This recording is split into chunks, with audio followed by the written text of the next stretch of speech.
નમસ્કાર, પ્રણામ મિત્રો, જય શ્રી કૃષ્ણ, જય માતાજી. તો ચાલો શરૂ કરીએ આજની કહાની. ડોરબેલ વાગ્યો ત્યારે કેયુરી રસોડામાં હતી.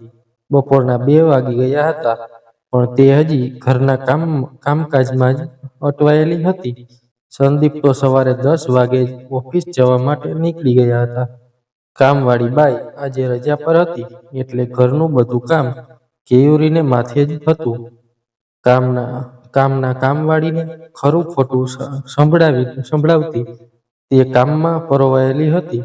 આ કામવાળા પણ હરામ હાડકાના હોય છે. દિવાળીના દિવસોમાં જ એમને વારંવાર બહાના કરી રજાઓ પાડવાની ટેવ પડી ગઈ છે. એટલામાં આ ડોરબેલ વાગ્યો. એ આવું કોણ છે ખરા બપોરે? એમ બળબડતી એ દરવાજા તરફ ગઈ. દરવાજો ખોલ્યો તો કુરિયર વાળો હતો.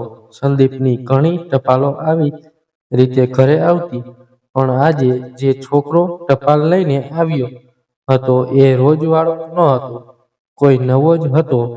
રોજની જેમ કેયુરીએ સહી કરવા માટે કાગળ માગ્યો તો કુરિયર વાળાએ કહ્યું, કોઈ સહીની જરૂર નથી.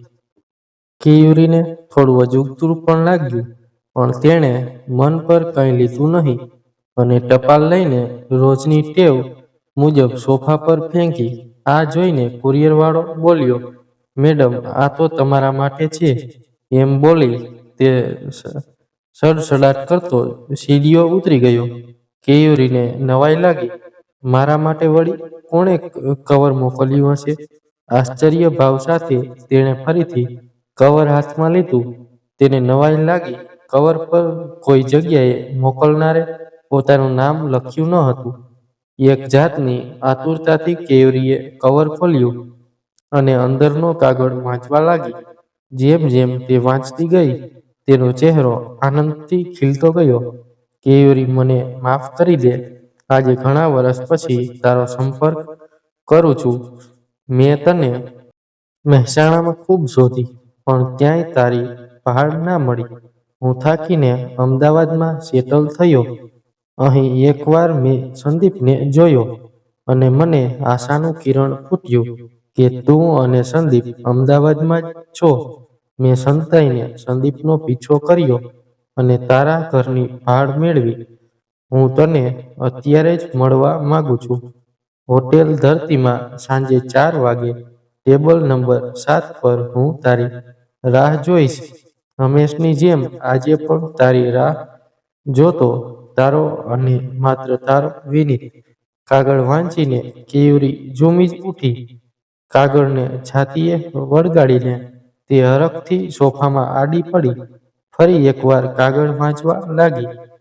જેમ જેમ કાગળ વાંચતો ગયો, કેયુરી પોતાના ભૂતકાળમાં સરકી ગઈ. તેની આંખો આગળ 4 વર્ષ પહેલાના કોલેજના છેલ્લા વર્ષના દિવસો ફિલ્મની જેમ પસાર થવા લાગ્યા. આજથી 4 વર્ષ પહેલા કેયુરી, સંદીપ અને વિનીત મહેસાણાની સાર્વજનિક કોલેજમાં એક જ ક્લાસમાં ભેગા ભણતા હતા. કેયુરીના પિતા રજનીભાઈએ સાર્વજનિક કોલેજમાં પ્રોફેસર હતા. આમ તો સંદીપ, કેયુરી અને વિનીત ત્રણેય પાકા મિત્રો હતા, પણ તેમ છતાં આખી કોલેજમાં વિનીત અને કેયુરી વચ્ચે મિત્રતા કરતાં કંઈક વધુ હોવાની ચર્ચા હંમેશા થતી રહેતી. ઘણીવાર તો કોલેજના વિદ્યાર્થીઓ વચ્ચે કેયુરી વિનીત સાથે જ લગ્ન કરશે તેવી શરતો પણ લાગતી. સંદીપ સ્વભાવે શરમાળ પણ સંસ્કારી છોકરો હતો. એકવાર કોલેજની કેટલીક છોકરીઓએ પ્રોફેસર રજનીભાઈને ફરિયાદ કરી કે ટી.વાય. બી.કોમ. નો એક છોકરો છોકરીઓના વોશરૂમમાં સેનિટેશન મોબાઈલ મૂકીને છોકરીઓની વિડીયોગ્રાફી કરે છે. રજનીભાઈએ આ વાત ધ્યાને લઈને છોકરીઓના વોશરૂમની બરાબર વોચ ગોઠવી અને એમને સફળતા પણ મળી કે એક વિદ્યાર્થી મોઢે રૂમાલ બાંધીને ચાલુ તાસે છોકરીઓના વોશરૂમમાં મોબાઈલ ગોઠવી રહ્યો હતો. રજનીભાઈએ કોલેજના સેવકભાઈઓને તૈયાર જ રાખ્યા હતા. એ છોકરો જોવા બહાર નીકળ્યો કે સેવકોએ તેને પકડી પાડ્યો. તેણે પ્રિન્સિપાલની કેબિનમાં લઈ જવામાં આવ્યો. આ છોકરો બીજો કોઈ નહીં પણ વિનીત જ હતો. તેની આવી વર્તણૂક બદલ તેને કોલેજમાંથી કાઢી મૂકવામાં આવ્યો. આ વાતની જાણ કેયુરીને થઈ ત્યારે તે ખૂબ દુઃખી થઈ. તે આ વાત માનવા તૈયાર જ નહોતી. તેણે પોતાના પિતા રજનીભાઈને ખૂબ વિનંતી કરી કે વિનીતને કોલેજમાંથી કાઢી મૂકવામાં ન આવે. પણ એનું કંઈ ચાલ્યું નહીં. ભલે વિનીતની કોલેજ બંધ થઈ ગઈ પણ તે અને કેયુરી કોલેજની બહાર મળતા જ રહ્યા. આ વાતની જાણ એક દિવસ કેયુરીના પિતા રજનીભાઈને થઈ. તેમણે કેયુરીને સમજાવવાનો ખૂબ પ્રયત્ન કર્યો કે તે વિનીતને ન મળે, તે સારો છોકરો નથી. પણ કેયુરી કોઈ રીતે માનવા તૈયાર નહોતી.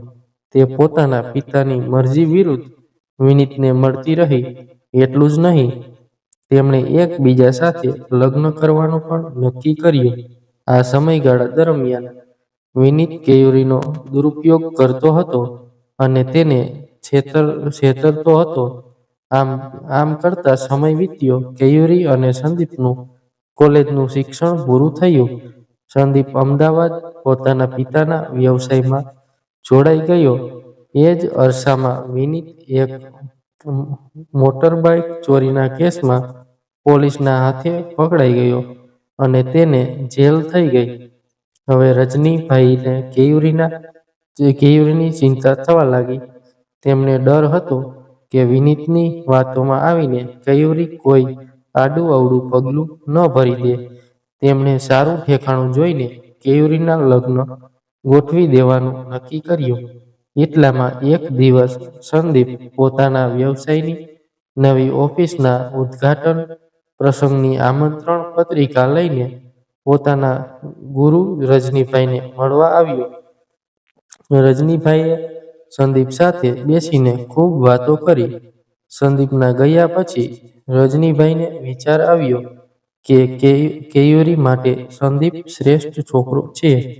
તેઓ સંદીપને કોલેજ સમયથી ઓળખતા હતા.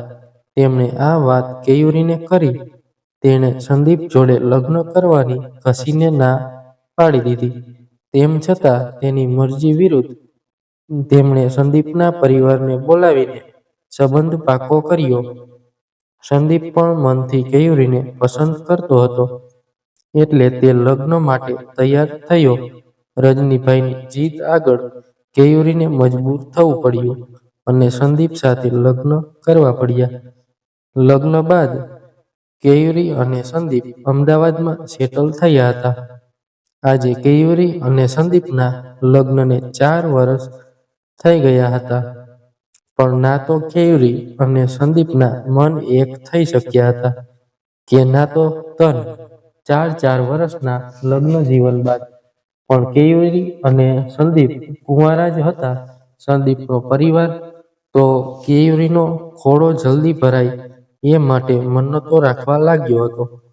પણ હકીકત તો કંઈક જુદી જ હતી. સંદીપને પોતાના ગુરુ રજનીભાઈ પ્રત્યે ખૂબ આદરભાવ હતો એટલે તે એમને બધી હકીકત કહીને દુઃખી કરવા માંગતો ન હતો. તેણે પણ જેમ ચાલતું હતું તેમ ચાલવા દીધું. કોઈને કશું જ કહ્યું નહીં. પણ તે કેયુરીને ખરા દિલથી ચાહતો હતો. પોતાની સાથે પરાયા જેવું વર્તન કરનાર કેયુરીની નાનામાં નાની જરૂરિયાતોનો તે ખ્યાલ રાખતો હતો. દર વર્ષે કેયુરીના જન્મદિવસ અને લગ્નની તારીખ નિમિત્તે મોંઘીદાટ સાડીઓ અને આભૂષણોની ગિફ્ટ આપતો હતો. પણ કેયુરી ક્યારેય સંદીપના પ્રેમને ઓળખી શકી નહીં. એ બધી જ સાડીઓ અને આભૂષણ તિજોરીમાં એમને એમ પેક પડ્યા હતા. એમાંથી એક પણ વસ્તુ કેયુરીએ સ્વીકારી ન હતી. એટલામાં જ ફરીથી ડોરબેલ વાગ્યો ને કેયુરીની વિચારમાળા તૂટી. તેણે ઊભા થઈને દરવાજો ખોલ્યો તો કપડાવાળો ઇસ્ત્રી માટે કપડાં લેવા આવ્યો હતો. કેયુરીએ તેને કપડાં આપીને રવાના કર્યો. ઘડિયાળમાં જોયું તો 3 વાગી ગયા હતા. તેને ભાન થયું કે 4 વાગે તેણે વિનીતને મળવા હોટેલ ધરતીમાં જવાનું હતું. તે ફટાફટ તૈયાર થવાનું વિચારવા લાગી. વિનીતને મળવાનો આનંદ તેને હૈયે સમાતો ન હતો. પણ કબાટ ખોલ્યું તો ખ્યાલ આવ્યો કે નવા કપડાં તો ઇસ્ત્રીવાળાને આપી દીધા હતા અને તેના દાગીના પણ લોકરમાં પડ્યા હતા. તે મૂંઝવણમાં મુકાઈ ગઈ. હવે શું પહેરીને જવું? ત્યાં જ તેને સંદીપના આપેલા કપડાં અને દાગીના યાદ આવ્યા. તેણે ઝટપટ તિજોરી ખોલીને કપડાં કાઢ્યા અને દાગીના પહેરી તૈયાર થઈ. નીચે આવીને તેણે રિક્ષા પકડી અને હોટલ ધરતી તરફ નીકળી પડી. હોટેલમાં પહોંચી તેણે આડા-અવળા ડાફેરા માર્યા. તેની આંખો વિનીતને શોધી રહી હતી. તેનું મન વિનીતને મળવા વ્યાકુળ હતું, પણ ત્યાં કોઈ દેખાતું ન હતું. એટલામાં હોટેલના મેનેજરે આવીને કેયુરીને પૂછ્યું, "કેયુરી મેડમ?" કેયુરીએ હકારમાં માથું હલાવ્યું. મેનેજરે જવાબ એક ટેબલ તરફ ઇશારો કરતા કહ્યું, "ટેબલ નંબર 7, મેડમ." કેયુરી મેનેજરના ઇશારા તરફ ટેબલ નંબર 7 તરફ ગોઠવાઈ, પણ ત્યાં પણ કોઈ હતું નહીં. એટલામાં મેનેજરે આવીને કેયુરીના હાથમાં એક કવર આપ્યું ને કહ્યું કે કોઈ આપના માટે મૂકીને ગયું છે. કેયુરીને ખૂબ નવાઈ લાગી. વિનીત પોતાને મળવાનું કહીને કેમ નહીં રોકાયો હોય, અને આ કવરમાં શું હશે? તેણે કવર ખોલ્યું અને અંદરની વસ્તુ બહાર કાઢી.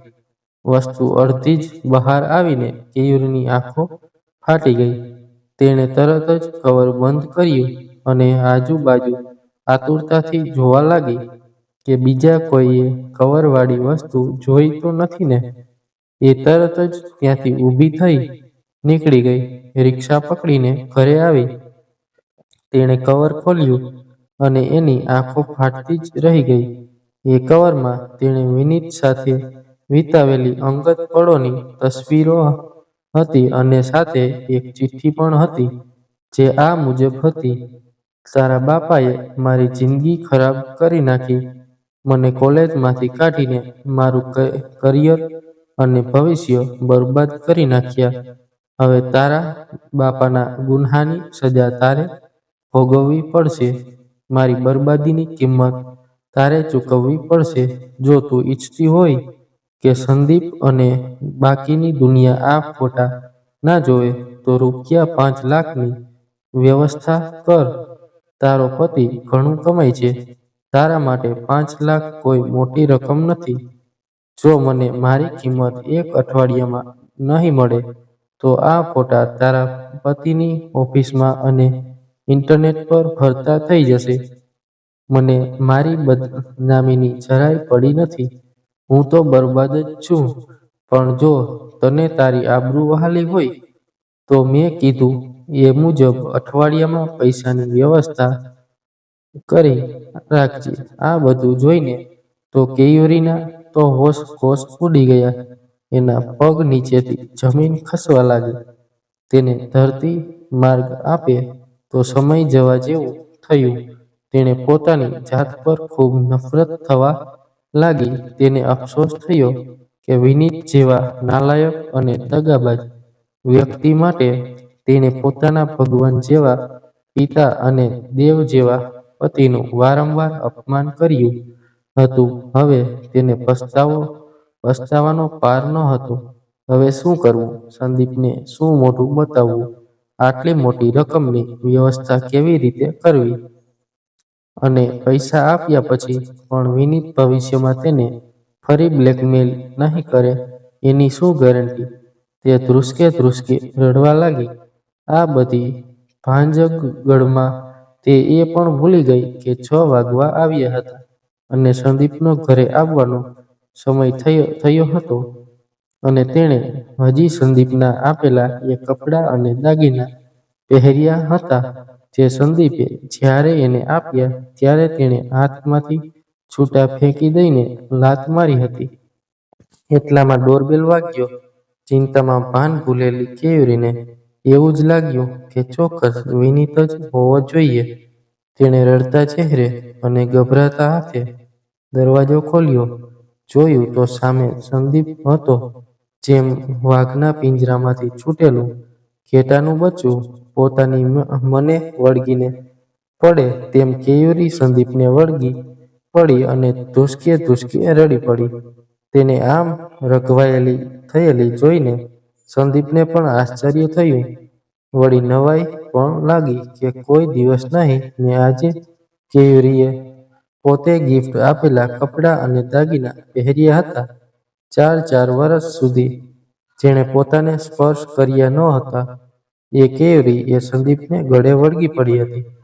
સંદીપે કેયુરીને માથે પ્રેમથી હાથ ફેરવ્યો. આશ્વાસન અને હિંમત આપતો સંદીપ કેયુરીને સોફા પાસે લઈ ગયો. ધીમે રહીને તેને સોફા પર બેસાડી અને પ્રેમથી કહ્યું, "શું વાત છે કેયુરી? શું થયું? તું આમ રડે છે શું શું કામ?" એમ એક સાથે ઘણા બધા પ્રશ્નો પૂછી લીધા. પછી તેના માટે પાણી લઈ આવ્યો. તેને પાણી પીવડાવીને શાંત કરી પોતે પણ કેયુરીની બાજુમાં સોફા પર બેઠો. કેયુરીનો હાથ પોતાના હાથમાં લીધો અને કહ્યું, "બીજી વાત પછી, પણ આ કપડાં અને આ દાગીના તને ખૂબ સરસ લાગે છે." ત્યારે તો કેયુરીને પોતાની પરિસ્થિતિનું ભાન આવ્યું. તે કંઈ બોલી શકી નહીં. બસ તેને પોતાનો હાથ પકડીને બેઠેલા સંદીપની બાહોમાં સમાઈ જવાનું મન થયું. સંદીપ પણ કેયુરીનું મન જાણી ગયો અને તેને પોતાની બાહોમાં સમાવતો તેના માથાને ચૂમી રહ્યો. થોડો સમય એમ જ પસાર થયો. અચાનક સંદીપની નજર સોફા પર પડેલ કવર પર ગઈ. તેણે કેયુરીને સહેજ બાજુ પર કરી સોફા પરથી કવર હાથમાં લીધું અને એને ચિઠ્ઠી વાંચવા લાગ્યો. કેયુરીના તો હોશ કોશ ઉડવા લાગ્યા. પોતાની બાહોમાં સમાવી લેનાર સંદીપ હાલ જ પોતાને હડસેલી મૂકશે એવો ભય તેને સતાવવા લાગ્યો. તે નીચી નજર ઢળી સોફા પર જ ઉદાસ ચહેરે બેસી રહી. શું કરવું એ તેને કંઈ સમજ્યું નહીં. ચિઠ્ઠી વાંચ્યા પછી સંદીપે કેયુરી તરફ નજર નાખી. કેયુરીની આંખમાં અપરાધ અને પસ્તાવાનો ભાવ સ્પષ્ટ દેખાઈ આવતો હતો. સંદીપ આ ભાવ ઓળખી ગયો. તેણે કેયુરીને પોતાની તરફ ખેંચી અને પાછી પોતાની બાહોમાં સમાવી લેતા કહ્યું, "હું આખી વાત સમજી ગયો. તારે સહેજ પણ ડરવાની કે લાચાર થવાની જરૂર નથી. હું તારી સાથે છું." સંદીપના મોઢે આ શબ્દો સાંભળી કેયુરી ચકિત થઈ ગઈ. એની આંખો ફરી અપરાધ અને પસ્તાવાના નીરથી ભરાઈ આવી. તે સંદીપને રીતસર વળગી પડી. "મને માફ કરી દો. મેં તમારા મનને ખૂબ દુખાવ્યું છે. હું તમને ઓળખી જ ના શકી." એમ બોલાતી તે સંદીપના પગમાં પડી ગઈ. સંદીપે તેને ઉઠાડીને પોતાના ગળે વળગાડી દીધી. રજનીભાઈએ 4 વર્ષ પહેલા રોપેલો કેયુરી અને સંદીપના લગ્નનો બાગ આજે સાતે રંગે પૂરબહારમાં ખીલ્યો હતો. રાતના 9 વાગ્યા. સંદીપ ખાવા પીવાનું પતાવીને તૈયાર થયો. "કેયુરી, હું થોડા કામથી બહાર જાઉં છું. 10 વાગતા સુધીમાં આવી જઈશ." કહીને સંદીપ નીચે ઉતર્યો. કાર લઈને હોટેલ ધરતી તરફ ગયો. ત્યાં ટેબલ નંબર 7 પર રજનીભાઈ પહેલેથી સંદીપની રાહ જોતા બેઠા હતા. સંદીપ હોટેલ પર પહોંચ્યો અને રજનીભાઈને પગે લાગ્યો. રજનીભાઈએ આંખોના ઈશારાથી પરિસ્થિતિ પૂછી તો આપણે સફળ થયા કહેતો સંદીપ રજનીભાઈને ગળે વળગી પડ્યો. આજ સવારથી ધરતી હોટેલના ટેબલ નંબર 7 પર જે ધમાચકડી માંડી હતી તે હોટલના મેનેજરની સમજમાં આવતી નહોતી. તેને નવાઈ લાગી કે આજ બે ભાઈઓ સવારે મળ્યા ત્યારે ભારે ચિંતામાં હતા અને કોઈ છોકરાને કવર લઈને ક્યાંક આપવા મોકલ્યો હતો. વળી 4 વાગે કોઈ બાઈ મળવા આવી તો આ બે જણા એક બંધ કવર મને આપી આવેલી બાઈને એ કવર આપવાનું કહી મારી હોટલમાં સંતાઈ ગયા. વળી પાછા અત્યારે આવ્યા તો એકબીજાને આનંદથી ગળે મળી રહ્યા છે. આ આખું ચક્કર તેને સમજાયું નહીં. પણ મિત્રો, તમને ચોક્કસ સમજાશે. હકીકત એમ હતી કે 4 વર્ષ પહેલા પોલીસ ઇન્સ્પેક્ટર દેસાઈએ જ્યારે વિનીતને બાઇક ચોરીના કેસમાં પકડ્યો હતો ત્યારે તેની પાસેથી ઘણી બધી વસ્તુઓ મળી આવી હતી. તેમાં એક કવર પણ હતું અને આ એ જ કવર હતું જેમાં વિનીત અને કેયુરીની અંગત પળોની તસવીરો હતી. ઇન્સ્પેક્ટર દેસાઈ કેયુરી અને રજનીભાઈને ઓળખતા હતા કેમ કે તે પોતે ભૂતકાળમાં સાર્વજનિક કોલેજમાં જ પ્રોફેસર રજનીભાઈ પાસે ભણ્યા હતા. એટલું જ નહીં, એ વખતે તેમની કપરી પરિસ્થિતિમાં એકવાર પ્રોફેસર રજનીભાઈએ જ તેમની ફી પણ ભરી હતી. આજે તેમની ગુરુદક્ષિણા ચૂકવવાની ઘડી હતી. તેમણે તરત જ પોતાના ગુરુ પ્રોફેસર રજનીભાઈને બોલાવીને આ બધા વિભત્સ પુરાવા એમને આપી દીધા હતા અને વિનીતને જેલ ભેગો કરી દીધો હતો.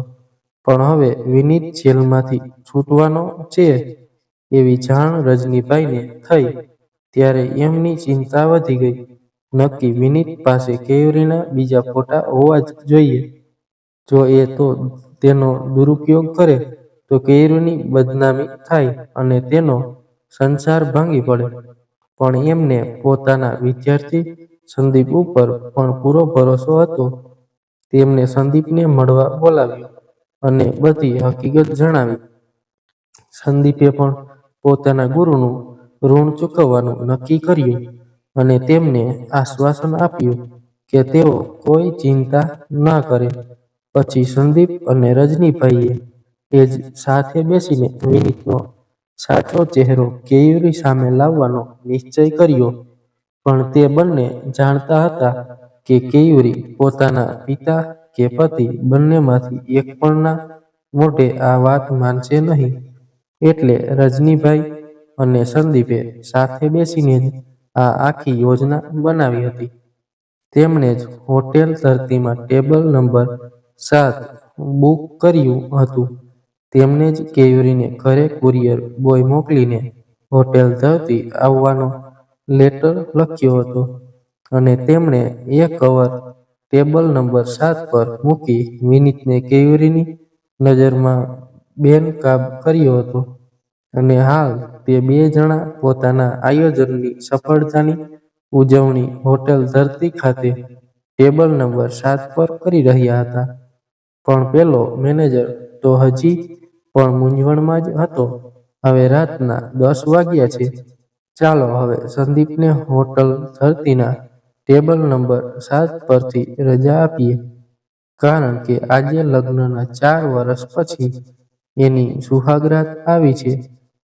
ઘરે કેયુરી સંદીપની ગિફ્ટ આપેલી સાડી અને દાગીના પહેરીને ઘૂંઘટો તાણીને તેના આવવાની રાહ જોઈ રહે છે.